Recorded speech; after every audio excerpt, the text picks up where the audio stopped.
मराठी रंगभूमीवर सातत्याने काम करायला मिळणं, ह्याचा मागे भाषा, वेगवेगळ्या लेखकांची भाषा बोलायला मिळणं हा मुख्य उद्देश.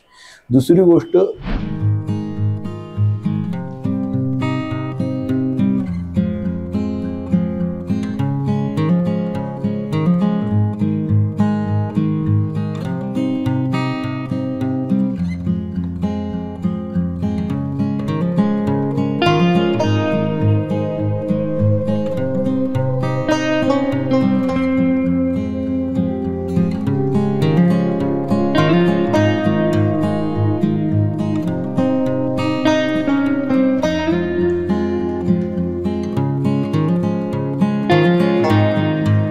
ऑनेस्टली स्पीकिंग, मीच कुठेतरी कमी पडलो प्रयत्न करण्यात. ऑनेस्टली सांगतो, असं नाही की मला कामं मिळत नव्हती, कामं मिळत होती. पण एक दोन वेळा असंही घडलं की माझं मराठी नाटक चालू आहे आणि त्यांनी सांगितलं की नाटक बंद करून तुम्हाला हे काम करावं लागेल, कारण तिकडे कुठल्या तरी मोठ्या नटाच्या तारखा मिळाल्या. वयाच्या 75 सुद्धा मला मराठी रंगभूमीवर काम करायचंय. ह्या दीनानाथमध्ये मला प्रयोग करायचा आहे. मंडळी नमस्कार, मी प्रेरणा. तुम्ही बघताय सकाळ. आज खूप खास निमित्त आहे, कारण तुम्हा सगळ्यांचा लाडका अभिनेता, त्याचा वाढदिवस आहे. वाढदिवसात विविध योगायोग पण आहे, ते जाणून घेणार आहोत. पण तो अभिनेता कोण? तर नाटक असेल, मालिका असेल, चित्रपट, या सगळ्या माध्यमातून विविधांगी भूमिका, वैविध्यपूर्ण काम तुमच्यासाठी त्या अभिनेत्याने कायम आणलेलं आहे. आणि त्या अभिनेत्याला लगेच भेटूयात आपण. चला. अर्थात पुष्कर श्रोत्री आहेत आपल्यासोबत आणि इतकं छान निमित्त आहे. वाढदिवसाच्या सर्वप्रथम खूप खूप शुभेच्छा. आणि पार्ल्यात आहोत. पार्ल्याशी खूप जवळचं नातं आहे आणि दीनानाथ नाट्यगृह, तिथे अनेक नाटकं बघितली असतील आणि परफॉर्मही केलेली आहेत. आता खरं तर सुरुवातीला मी पार्ल्याच्या आठवणी तुझ्याकडून जाणून घेणार आहे. माझा जन्म पार्ल्यातला, माझं शालेय शिक्षण पार्ले टेक विद्यालय, महाविद्यालयीन शिक्षण मल डहाणूकर महाविद्यालय, सगळं पार्ल्यातलं. पहिली नोकरी पार्ल्यातली. सो पार्ला चप्पा चप्पा जानता हूं. तसं ज्या भागामध्ये अनवाणी पण फिरलोय, खेळलोय, धावलोय, ह्याच्या बिल्डिंगमध्ये खेळायला जा, त्याच्या बिल्डिंगमध्ये खेळायला जा. आता सगळ्या गोष्टी रिडेव्हलप झालेल्या आहेत. जे जुने छोटे छोटे बंगले होते त्यांच्या जागी आता टॉवर झालेत. पण एक बरं आहे, पार्ल्यामध्ये एअरपोर्ट जवळ असल्यामुळे 7 मजल्याच्या वरती बिल्डिंग अलाउड नाही आहेत. सो पार्ल्यातनं अजूनही आभाळ दिसतंय. हे पार्लेकरांसाठी महत्वाचं आहे. आणि पार्ल्याची आठवण अशी, पार्ल्याचा इतिहास साधारणतः 150 वर्ष जुना आहे. ह्या भागाला विलेज पाडले असं म्हणायचे. पाडले, विलेज पाडले, आणि पलीकडच्या बाजूला विलेज इडले. तो त्यानंतर ब्रिटिशांचं काळ गेल्यानंतर विलेज पाडलेचं विले पार्ले झालं आणि जे इडले होतं त्याचं इरला झालं. आणि आता आपण उभे होत ना इथे, इथे आता ही तिकीट विंडो आहे. इथे ही नव्हती. इथे झाड आणि त्या झाडाचा एक पार होता आणि हे गेट असं उघडायचं. आता ते असं स्लायडिंग झालंय ना, हे गेट असं उघडायचं. या गेटवरती हात ठेवून आम्ही सगळे कॉलेजमधले विद्यार्थी रिहर्सल संपल्यानंतर किंवा रिहर्सल नसेल तर आम्ही इकडे उभे असायचो. आणि इथे प्रयोग 4चा प्रयोग केलेले सगळे संध्याकाळी खाली येऊन गप्पा मारत चहा पीत बसायचो. मंगेश कुलकर्णी सारखे लेखक, शफात खान सारखे लेखक, डॉक्टर अनिल बांदिवडेकर यांच्यासारखे दिग्दर्शक, आणि मग प्रयोग संपल्यानंतर आलेले लोक तिकडे गप्पा मारायचे आणि आम्ही कॉलेजमधली मुलं श्रवण भक्ती केल्यासारखे त्यांच्या गप्पा ऐकायचो. या इथे उभं राहून चहा पीत पीत पीत पीत. सो दीनानाथची नातं असं होतं. आणि तेव्हा बालनाटकाचे प्रयोग बघितले होते. मोठे झाल्यानंतर अनेक नाटकांचे प्रयोग बघितले. इथे आलेलं प्रत्येक भाषेतलं नाटक मी बघितलं. म्हणजे मी कन्नड भाषेत केलेलं नटसम्राट बघितलं आहे, मी कोकणी नाटकं बघितलेली आहे, मी इथे गुजराती नाटकं खूप बघितली. आणि गुजराती नाटक बघायचो आणि मी खाली येऊन गोष्ट सांगायचो. त्याच्यातनं मला गुजराती सिनेमात काम मिळालं. इथे बँड्रापर्यंत, माहीमपर्यंतचे प्रेक्षक पण कधी कधी पार्ल्यात यायचे. सो पार्ला वेस्टवरनं प्रेक्षक यायचे, कधी कधी पवई आणि त्या तिकडनं पण लोक, घाटकोपर वगैरेची पण प्रेक्षक पार्ल्यात यायचे. सो असे पार्ल्यात खूप वेगवेगळे प्रेक्षक यायचे. आणि दीनानाथमध्ये प्रयोग बघणं हा एक छान अनुभव असायचा, कारण सुसज्ज थिएटर आहे, छान आहे, सुखसोयी चांगल्या आहेत. सो दीनानाथमध्ये प्रयोग बघणं ही मजा असायची. इथला चहा, इथला वडा हे खाण्यासाठी पण दीनानाथ छान उपयुक्त ठरायचं. मला दीनानाथला अनेक प्रयोग केले, अनेक प्रयोगांच्या खूप आठवणी आहे. पण मला एक विशेष आठवणी ते शेअर करावीशी वाटते. मी जेव्हा 50व्या वर्षात पदार्पण केलं तेव्हा मी म्हटलं की वाढदिवस कसा साजरा करायचा. हम्म. सो अनेकांनी सांगितलं की आपण पार्टी करू, मी तुला जागा देतो रे, आपण तू बोलव माणसांना, माझ्याकडनं पार्टी वगैरे.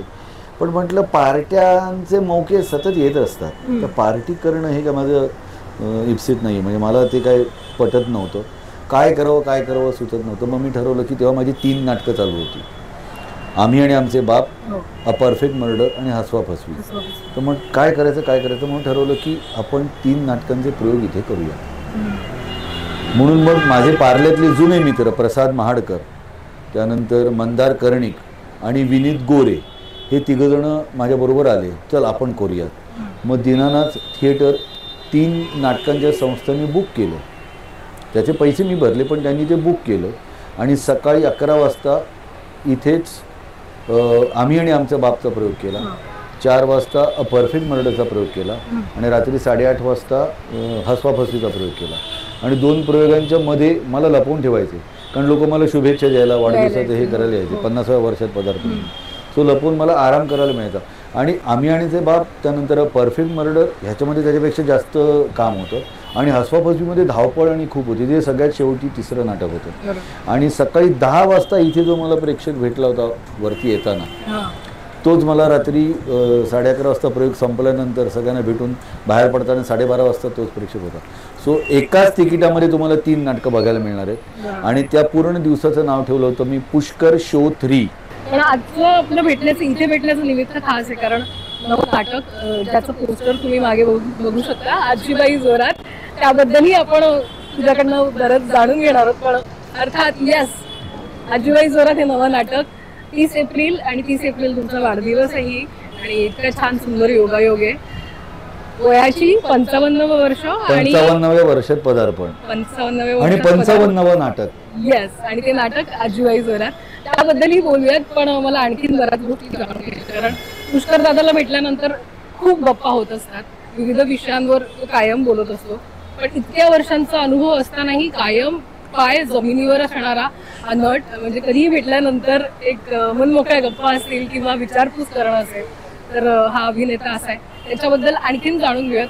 पण दीनानाथमध्ये आतमध्ये शिरत आणि आणखीन गप्पा करूया. एक गमतीशीर प्रश्न असा आहे की तुझे चष्म्यांचे फ्रेम्स ना मला कायम आकर्षित करतात आणि ते कायम इंटरेस्टिंग आहे. पण आवड आहे का ती? हा, म्हणजे मला माझ्या अटायरसाठी वेगवेगळ्या प्रकारची घड्याळं, चष्मे आणि शूज असे आवडतात. आणि ते मला असं त्या दिवशीचं काय असेल ते मी ठरवतो, आणि तसे वेगळी घड्याळं, वेगळे शूज आणि वेगळे चष्मे. आता चष्मा तर लागला आहे, माझ्याकडे 7-8 चष्मे आहेत वेगवेगळ्या फ्रेम्सचे. ओके. हा, सो ते त्या अटायर प्रमाणे मॅच होणारे चष्मे वापरायचे त्या दिवशी. आणि घड्याळ किती? घड्याळ पण अशी 7-8 घड्याळ आहेत.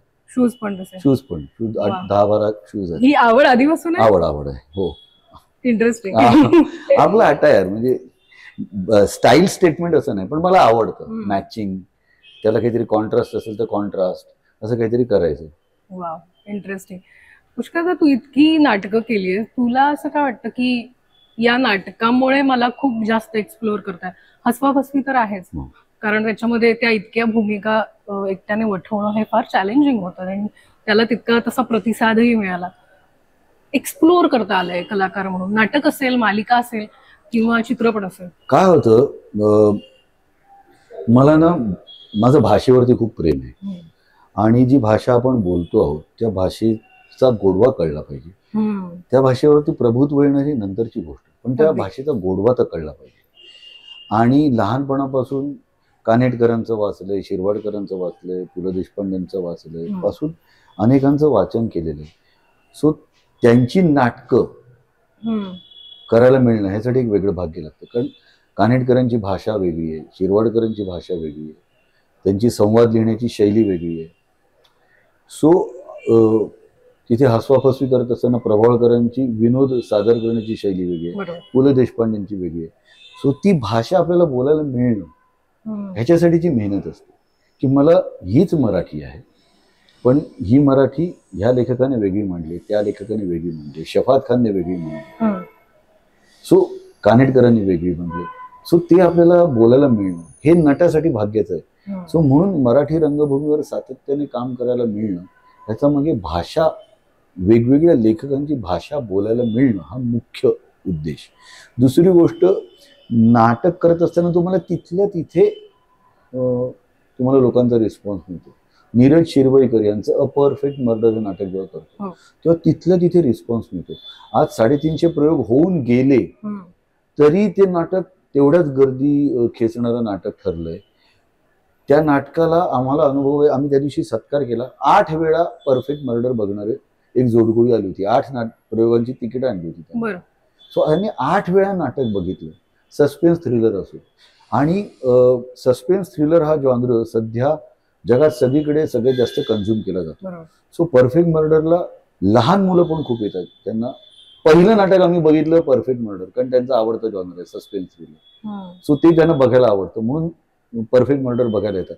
सो होतं काय, तुम्ही वेगवेगळ्या जनरेशनला वेगवेगळ्या शैलीतली, वेगवेगळ्या थाटातली, वेगवेगळ्या ह्याची स्टाईलची नाटकं सादर करत असता. सो तुम्ही तुमची प्रेक्षक संख्या वाढवत असता. नाटक क्षेत्रात येणारे जे तरुण पिढी, जे कलाकार आहे, मला वाटतं त्यांच्यासाठी फार महत्वाचा थॉट आहे की भाषेचं प्रभुत्व असणं, भाषेवर प्रेम आणि नाटकावर प्रेम असणं तितकंच गरजेचं. आणि या क्षेत्रात आतापर्यंत ज्या ज्या कलाकारांनी कामं केली आहे त्यांचं काम बघणं किंवा त्यांना तो रिस्पेक्ट देणं. कारण मी कायम तुला ऑब्झर्व करत आले की तू प्रत्येक सिनियरला ती त्यांची जो त्यांचा आदर आहे तो कायम देत राहिलेला आहे. आणि ते मला वाटतं गरजेचं आहे, अत्यंत गरजेचं. आणि काय होतं, आजकाल टेलिव्हिजनवरती काम मिळणं काही अंशी सोपं सुद्धा आहे. काम मिळणं सोपं आहे, काम टिकवणं कठीण. सो मला असं वाटतं की तुम्ही जर मराठी रंगभूमीवरनं काम करत आलात ना तर तुमचं काम टिकतं, तुम्हाला काम टिकवता येतं. एका सिरियलमध्ये काम केलं, मग पुढची सिरियल मिळेपर्यंत काही नाही, तोपर्यंत फक्त हे करायचं, मग परत दुसरी एक सिरियल करा. नाटक करा आणि त्याची मजा घ्या. नाटकात काम करायला पाहिजे सगळ्यांनी. आज संजय नार्वेकर इतकी वर्ष नाटकात काम करतोच आहे. भरत जाधव इतकी वर्ष नाटकात काम करतोच आहे. केदार शिंदे वेळ मिळाला की नाटक बसवतोच आहे. देवेंद्र फेम नाटक करतोच आहे. विजय केंकरे 100 नाटकं होऊन गेली, नाटक बसवतोच आहे. प्रतिमा कुलकर्णी नाटक. सई परांजपेंनी इतक्या वर्षानंतर परत नाटक करणं, नाटक लिहिणं आणि बसवणं, हे महत्व लक्षात घ्या. सो नवीन जनरेशनला हेच सांगायचं, नाटकाची मजा वेगळी आहे. नाटकात काम करा. आणखीन असं विचारायला असं वाटतं की हिंदीकडे ते सातत्य करता आलं असतं, पण तू मराठीकडे संपूर्ण लक्ष केंद्रित केलं. पण हिंदीकडे तो कल होता का? कारण तिथेही तू छान पद्धतीने तो ट्रॅक तुला घेता आला. घेता आला, पण ह्याच्यात ऑनेस्टली स्पीकिंग मीच कुठेतरी कमी पडलो प्रयत्न करण्यात. ऑनेस्टली सांग, असं नाही की मला कामं मिळत नव्हती, कामं मिळत होती. पण 1-2 वेळा असंही घडलं की माझं मराठी नाटक चालू आहे आणि त्यांनी सांगितलं की नाटक बंद करून तुम्हाला हे काम करावं लागेल, कारण तिकडे कुठल्या तरी मोठ्या नटाच्या तारखा मिळाल्या. सो त्यांचंही बरोबर होतं की तुम्ही नाटक बंद करून किंवा हे पुढचे प्रयोग करा आणि नंतर करू नका. तर ते मला प्रशस्त वाटलं नाही आणि म्हणून मी म्हटलं मी नाटक नाही सोडू शकतो. माझे शनिवार रविवार तरी प्रयोग असतात, तेवढे ऍडजस्ट करू शकाल. पण तिथे ते पण हतबल असतात ना की कोणीतरी मोठ्या नटाने तारखा दिलेल्या आहे, मग त्यामुळे नाही, तुम्हाला एक काहीतरी चूज करावं लागेल. आणि मी कमिटमेंटमुळे मी नाटकाला चूज केलं. माझी एक मोठी ऍड पण बच्चन साहेबांबरोबर होती. तेव्हा माझं हम तो तेरे आशिक हे नाटक चालू होतं आणि आमचा कॉन्ट्रॅक्ट शो होता. आणि मला विचारलं की ह्या तारखेला बच्चन साहेबांनी वेळ दिलेला आहे. म्हटलं माझा 4 वाजताचा प्रयोग आहे. म्हणजे अरे पण तुला 2 वाजता सोडायचं, 7ची शिफ्ट आहे, बच्चन साहेब येतात 7 वाजता वेळ, 7 वाजता शूटिंग सुरूही होऊ शकतं, तुझं काम 2 वाजता संपू शकतं. म्हणून समजा नाही झालं तर प्रयोग कॅन्सल होऊ शकतो. म्हटलं नाही, प्रयोग नाही कॅन्सल होऊ शकतो. बरं ठीक आहे, तुला कळवतो. पण मग ते हुकलं, पण प्रयोग करण्याला मी प्राधान्य दिलं. सो नंतर पण असं झालं की जाऊ दे, नको नाही, हे चांगलं चाललंय. सो हा थोड्याफार प्रमाणात आपला एक न्यूनगंड असतो, तसंही आहे की नको ना, जाऊ दे ना, हे चांगलं चाललंय, कुठे आता तिकडे परत वेगळ्या विश्वात जा. सो तिथे मी हिंदी नाटकांमधनं कामं केली, इंग्रजी नाटकांमधनं कामं केली, मी हिंदी टेलिव्हिजन शो केला, मी हिंदी चित्रपट केले. पण म्हणतात ना, ओढ आपल्याला असते ती मराठी रंगभूमीची, ती तिथे आजही मी हिंदी वेब सिरीज करतो आहे, हिंदी चित्रपटात छोटी भूमिका का होईना पण करतो आहे, पण आपलं पूर्ण लक्ष तिकडे असतं. नियती पण ते बघत असते. आपण त्याला युनिव्हर्स म्हणूया, त्याला देव म्हणूया, दैव म्हणूया, ते बघत असतं. आणि तुमचा फोकस कुठे आहे, तुमच्या आजूबाजूची माणसं कोण आहेत, तशी तुमचा फोकस होतो आणि तुमचा जसा फोकस असो तशी तुम्हाला कामं मिळत जातात. सो त्या ह्याच्यात मला ह्याच याच्यातली कामं जास्त मिळत. आणखीन पुष्कर श्रोत्री म्हटल्यानंतर मैत्री हे कायम जाणवतं. तुम्ही आणि तुमचा मित्रांचा गराडा कायम सगळे असतात. मित्र कोण कोण, अर्थात आम्हाला जी माहिती आहे ती तुम्ही सांगू शकाल, पण मैत्री तुमच्यासाठी काय या इंडस्ट्रीमध्ये असताना? कारण असं होतं की बऱ्याचदा की या क्षेत्रात मैत्री नसते, पण आम्ही कायम ते अनुभवतो आणि आम्हाला बघायला मिळतं. सगळेच माझे मित्र आहेत आणि सगळे माझे मित्र कायम राहावेत असं मला वाटतं.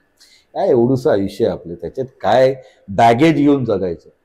म्हणजे त्याला का मिळालं, मला का नाही मिळालं, त्याने असं केलं मग मी का नाही केलं. मी स्वतःबरोबर कॉम्पिटिशन करतो. मी आज काय काम केलं, मग उद्या ह्याच्यापेक्षा बेटर काम कसं करेन, परवा त्याच्याही पेक्षा बेटर काम कसं करेन. सो असा सगळा स्वतःशी कॉम्पिटिशन करत करत करत प्रवास करावा असं मला वाटतं.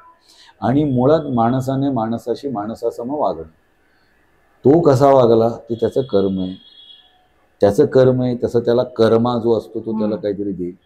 आपलं काम काय, बाबांनो प्रेमाने राहा, प्रेमाने वागा. दुस्वास, रस्सीखेच, त्यानंतर ईर्ष्या, ते बॅगेज घेऊन नाही झाले. आपल्याला शांतपणे झोप लागली पाहिजे. मला कोणाचे फोन घ्यायला प्रॉब्लेम येता कामा नये, कोणाला माझे फोन घ्यायला प्रॉब्लेम येता कामा नये. मी जर कोणाला फोन केला, हिला ह्याने का फोन केला आता का, असं त्यालाही वाटतं कामा नये. आणि कोणी मला फोन केला तर मलाही असं वाटतं कामा नये ह्याने का मला फोन केला. पहिलं तीर नावाची एक मालिका आली होती आणि तेव्हा माधव वाटवे पार्ल्यात दिसले की आम्हाला असं व्हायचं, एक मोठे कलाकार आपल्या पार्ल्यात राहतात, आपल्या समोरनी चालतात. माधव वाटवे, बाळ कर्वे आम्हाला दिसायचे तेव्हा असं वाटायचं, बाळ कर्वे पार्ल्यातले. विनय आपटे दिसायचे, नंदा पातकर दिसायचे, दत्ता भट दिसायचे, सतीश दुभाषी दिसायचे. हे सगळे पार्ल्यातले कलाकार समोर दिसले की असं वाटायचं, बापरे, एका मोठ्या व्यक्तीला आपण पाहतोय आणि ते आपल्या समोरून चालले. सो असं मस्त वाटायचं या सगळ्यांना बघितलं.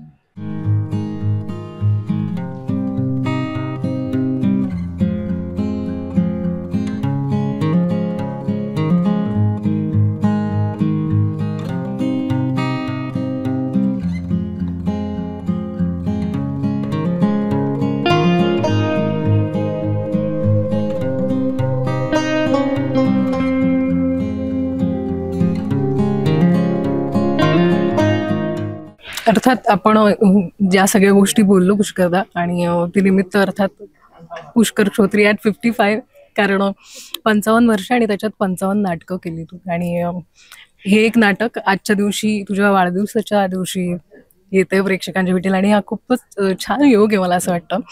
पण आता आपण जिथं बसलोय रंगमंच, जर मी विचारलं तुझ्यासाठी रंगमंच काय?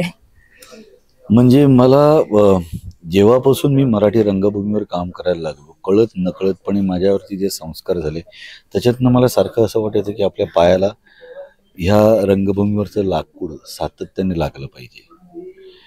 कारण आत्ता आपण ज्या वास्तूत आहोत, दीनानाथ मंगेशकर नाट्यगृह, तिथे मी कधी काळी बालनाट्य बघायला आलो आहे. मग त्यानंतर आईवडिलांबरोबर आणखीन मोठी नाटकं बघायला आलो आहे. मी माझी नाटकं बघायला आलो आहे.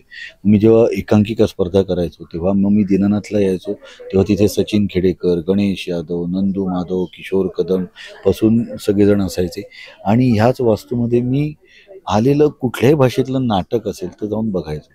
मग राज्यनाट्य स्पर्धाही बघायचो. आणि त्यानंतर ह्याच रंगभूमीवरती मी नाटकात काम करतोय. इथले अनेक स्टाफ मेंबर्स आहेत, त्यांना मी गेली अनेक वर्ष ओळखतोय. सो आणि तिथे 30 एप्रिलला माझ्या या महाबालनाट्याचा पहिला प्रयोग होतोय. माझा जन्म पार्ल्यातला, त्यामुळे हे सगळं नियतीने कसं काय जुळवून आणले माझ्यासाठी. सो ही माझी वाढदिवसाची भेट आहे असं मला वाटतं, की मला ही नियतीने मला वाढदिवसाला एक भेट दिली आहे की इतकी वर्ष करत असताना तुला हे नाटक मिळावं, त्याचा इथे प्रयोग व्हावा, तो तुझ्या वाढदिवसाच्या दिवशी व्हावा आणि तू 55व्या वर्षात पदार्पण करतोय, तर हे तुझं 55वं नाटक आहे, लक्षात घे. आणि ह्यातनं भावना आणखीन अशी आहे की माझं पहिलं नाटक अशोक सराफ यांच्याबरोबर, दुसरं नाटक दिलीप प्रभावळकर, वंदना गुप्ते यांच्याबरोबर, विक्रम गोखले, चंद्रकांत गोखले यांच्याबरोबर, सुधीर जोशी यांच्याबरोबर. सो हा त्यातले तिघजण हयात नसले तरी अशोक सराफ आणि दिलीप प्रभावळकर आज 75 ओलांडल्यानंतरही रंगभूमीवर सातत्याने काम करतायत आणि ज्या ईर्षेने, जिद्दीने काम करतायत, सातत्याने काम करतायत, चांगलं काम करतायत आणि तो अट्टहास आहे त्यांचा. त्यासाठी ती त्यांची मेहनत आहे, त्यांची लगन आहे. सो हे मी इतके वर्ष बघितलंय, तर मी त्यांच्या पुढच्या पिढीतला नट स्वतःला म्हणवत असेल हे सगळं माझ्यात झिरपलं पाहिजेच आणि मी ते करायलाच पाहिजे. सो म्हणून मला असं वाटतं की वयाच्या 75 सुद्धा मला मराठी रंगभूमीवर काम करायचं आहे, ह्याच दिनानाथमध्ये मला प्रयोग करायचा आहे. सो त्या दृष्टीने माझी पुढची वाटचाल त्या दृष्टीने की मला ते करायचंच आहे. पहिल्यांदाच बालनाट्य आणि इतकी सुंदर टीम आहे. क्षितिज दिग्दर्शन लेखन केलेलं आहे आणि AI ज्याबद्दल सर्वत्र बोललं जाते सध्या सोशल मीडिया, आणि त्याच्यात एक अशी वेगळी चॅलेंजिंग, फिजिकली चॅलेंजिंग भूमिका आहे. कारण तुला ते चढायचंय, उंचीबद्दल आपण बोलतोय, तर त्याबद्दल सांग काय. म्हणजे आत्तापर्यंत नाटकात काम करत असताना मी जेव्हा डायलॉग पाठ करतो, आपण कॅरेक्टरचा विचार करतो, मुवमेंट्स कशा असतील बघतो, सेटवरती आपल्या एंट्री एक्झिट्स कशा असतील, मग आपली काळोखात एंट्री आहे का किंवा काळोखात एक्झिट आहे का, तर त्या दृष्टीने कसं करायचं. हसवाफसवीमधलं जेव्हा मी प्रिन्स वांटून पिनपिन करायचो तेव्हा ती पूर्ण भूमिका मी डोळे बंद करून करायचो आणि त्याच्यामध्ये आधीच्या भूमिकेत मी सगळं जजमेंट घेऊन जायचो आणि त्या पावलांच्या अंदाजानुसार मी आणि आवाजाच्या दृष्टीने डोळे बंद करून काम करायचो. इथपर्यंत मी केलेलं आहे. किंवा मी साहेबजी डार्लिंग नावाचं नाटक केलं होतं, ज्याच्यामध्ये मी वेड्याची भूमिका केली होती. त्याच्यातली भूमिका म्हणजे भुयारात नव्हती, तर सेटवरती एक छोटंसं भुयार होतं, त्यातनं यायचं होतं वगैरे. इथपर्यंत ठीक होतं ग, हे सगळं करणं आता मला तसं थोडंसं सोपं वाटायला लागलं.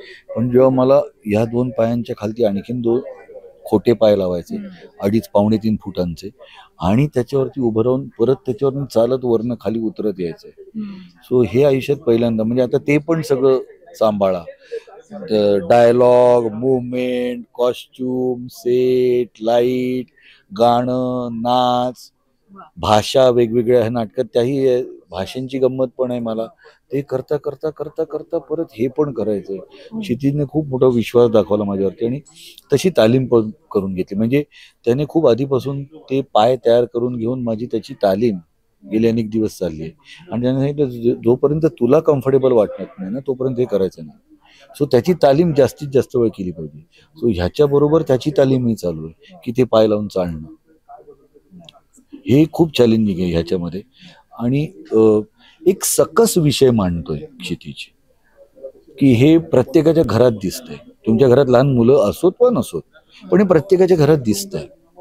आज तुम्ही बाहेर जाताना मोबाईल नसेल तर तुम्ही अनइझी होता. दर थोड्या वेळानंतर काही आपल्याला आलंय का हे बघितलं नाही तर तुम्ही अनइझी होता. सो आपण फोनसाठी आहोत का फोन आपल्यासाठी हेच आता कळत नाही. आपण त्याच्यात इतके घुसलोय, रुतलोय आणि गाळात चाललोय. सो ह्याच्यापेक्षाही वेगळं एक सुंदर जग आपल्या आजूबाजूला आहे गेल्या अनेक वर्ष. तर ते त्यातली सुंदरता बघा, त्यातलं सौंदर्य बघा, त्यातल्या चांगल्या गोष्टी बघा. मग एक सुंदर चित्र असेल, सुंदर एक लकीर ऐकायला, मग एक छान पक्षी दिसला, कोणी चांगला मित्र भेटला, गप्पा मार, हे आजकाल घडतच नाहीये. आपण पूर्वी म्हणजे खाली जर मित्र आला बिल्डिंगच्या खाली तर खालून तो हाक मारायचा ना. आता मी तुला मिस्ड कॉल देतो, मी तुला टेक्स्ट मेसेज करतो, मी खाली आलोय. अरे हाक नाही मारत आहेत खालनं मित्र एकमेकांना, मिस्ड कॉल देत आहेत किंवा मेसेज करतायत. हे चुकीचं आहे. आज मी माझ्या नातेवाईकांकडे जायचं तर मी अपॉइंटमेंट घेतो. पूर्वी आम्ही जायचो कधी शेजाऱ्यांकडे जाताना आपण त्यांना मेसेज करतो आहात का घरी तरी येतो. आपण बिंदास दरवाजा वाजवायचो नाही. कारण हे सगळं आपण ना ह्या टेक्नॉलॉजीच्या अतिवापरामुळे ना ते गाळात चाललो. मग त्याला पर्याय काय. तर आहे आजूबाजूला खूप छान गोष्टी आहेत, भाषेच्या गमती जमती आहेत, बऱ्याच चांगल्या गोष्टी आहेत, त्याच्याकडे लक्ष पुरवूया. मला वाटतं या नाटकातून लहानगे आहेत पण त्यांचे पालक आणि सगळी इतकी छान मनोरंजनाची पर्वणी मिळेल, कारण इतकी छान कलाकारांची भट्टी आहे. क्षितिजचं लेखन दिग्दर्शन आणि एक वेगळा विषय घेऊन एआयच्या माध्यमातून जे असणार आहे ते गमतीशीर आहे आणि मला ते इंटरेस्टिंग वाटतंय. हो, म्हणजे ह्याची अनाउन्समेंट सुद्धा एआयच्या माध्यमातून तयार केलेली आहे. ह्याच्यामध्ये ॲनिमेशन्स केलेले आहेत, ह्याच्यामध्ये बऱ्याच गोष्टी अशा केलेल्या आहेत की ज्या तुम्हाला टेक्नॉलॉजीचा वापर करूनच केलेल्या आहे. पण तुम्हाला सांगायचं काय आहे की टेक्नॉलॉजीचा वापर करून हे छान घडतंय. खूप खूप धन्यवाद पुष्कर, तू इतक्या मोकळ्या गप्पा मारल्यास आणि पुन्हा एकदा वाढदिवसाच्या शुभेच्छा आणि असं छान उत्तम काम करत राहा आणि प्रेक्षकांचं मनोरंजन करत राहा. आम्ही सगळे प्रेक्षक तुझ्यावर खूप प्रेम करतो. Thank you so much. असंच प्रेम करत राहा आणि असाच पाठिंबा देत राहा. धन्यवाद. महाराष्ट्रातील सर्व बातम्यांचे विश्वासार्ह व्यासपीठ. सकाळच्या सर्व सोशल मीडिया प्लॅटफॉर्मला लाईक, फॉलो आणि सबस्क्राईब करा. तसंच सर्व नोटिफिकेशनसाठी बेल आयकॉन प्रेस करायला विसरू नका.